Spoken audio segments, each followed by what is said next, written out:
జీవితంలో ప్రతి ఒక్కరికి ఒక్కొక్క ఫేవరెట్ ఫుడ్ అనేది ఉంటుంది కదా. నా ఫేవరెట్ ఫుడ్ వచ్చేసి పచ్చగుజ్జు. పచ్చగుజ్జ మీరు విన్నది కరెక్టే. పచ్చగుజ్జు అన్నీ పచ్చటివే వేస్ట్ చేస్తాను. ఈ పచ్చడిని ఒకసారి చూడండి. నేనైతే ఇక్కడ రెండు మిర్చీలు తీసుకున్నాను. మిర్చి బాగా దంచేసుకున్న తర్వాత దాంట్లోకి ఒక 4 వెల్లుల్లిని కూడా పొట్టు తీసి వేసుకున్నా. ఈ రెండిటిని బాగా దంచేసుకోవాలి రాయితో. బాగా దంచేసుకున్న తర్వాత మనము రుచికి తగినంత ఉప్పు వేసేసుకోవచ్చు. నైస్ ఉప్పే వేసుకోండి, కల్లుప్పొద్దు, మరీ తినలేము. Nice ఉప్పే better. నైస్ ఉప్పు కూడా వేసి బాగా ఇలా తిప్పేసుకోండి. ఆ రెండు మంచిగా మిక్స్ అయిన తర్వాత ముందుగా కట్ చేసి పెట్టుకున్న ఒక మీడియం సైజ్ టమాటోని ఇందులోకే వేసేసాను. ఏది ఆయిల్లో ఫ్రై చేయలేదండి, మొత్తం అన్నీ పచ్చటివే.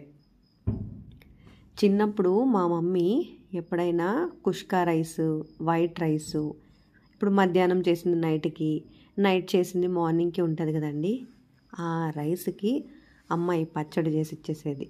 వేడన్నం లేదు, ఏం లేదు, సద్దన్నంలేకే ఈ పచ్చడి వేసుకొని తినేసేవాళ్ళం. తృప్తిగా ఉండేది. ట్రస్ట్ మీ, ఏ బిర్యానీలు, ఏ కేఎఫ్సీలు ఏవి దీని ముందు పనికిరావు. అంత అద్భుతంగా ఉంటుంది. అమ్మ చేతిలో అంటే అన్నము ఈ పచ్చడి కలిపి తిని పెడుతూ ఉంటే నేను ఆఫీస్ నుండి ఒక్కొక్కసారి వచ్చేటప్పుడు కూడా నాకు కారం నూరు పెట్టమా అని చెప్పేసేదాన్ని. టమాటో బాగా స్మాష్ చేసిన తర్వాత ఒక మీడియం సైజు ఆనియన్ని ఇట్లా వేసేసాను. దంచేసుకున్నామనుకోండి విడివిడిగా వచ్చేస్తాయి.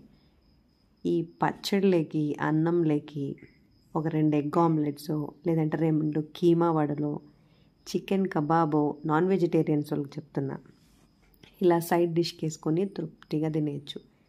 లేదా మనం వెజిటేరియన్ వల్ల అయితే ఏం ప్రాబ్లం లేదు, ఒక 2 అప్పడాలో లేదంటే వడలో ఇలాంటివి కూడా వేసుకొని హ్యాపీగా కడుపు నిండేంత తినేయచ్చు. లాస్ట్లో ఉప్పు చూసేసి కొంచెం కొత్తిమీర కూడా వేసేసుకోండి. ఇది కూడా పచ్చిదే. అన్నిటినీ ఇలా మిక్స్ చేసేసుకోండి. ఈ పచ్చగొజ్జు ప్రిపేర్ చేసేటప్పుడు ఎప్పుడెప్పుడు తిందామా అనిపిస్తుంది. ఆ స్మెల్ అంత అట్రాక్ట్ చేస్తుందన్నమాట. వేడి వేడి అన్నంలోకి పచ్చగొజ్జు వేసేసుకొని కలిపి ఒక ముద్ద ఇలా కలిపి తింటే ఒకసారి మీరు తినండి, చాలా అంటే చాలా టేస్టీగా ఉంటుంది. ఈ వీడియో మీకు నచ్చితే లైక్ చేసి, షేర్ చేసి, అలాగే అమ్ము సుకన్య వ్లాగ్స్ని సబ్స్క్రైబ్ చేయండి.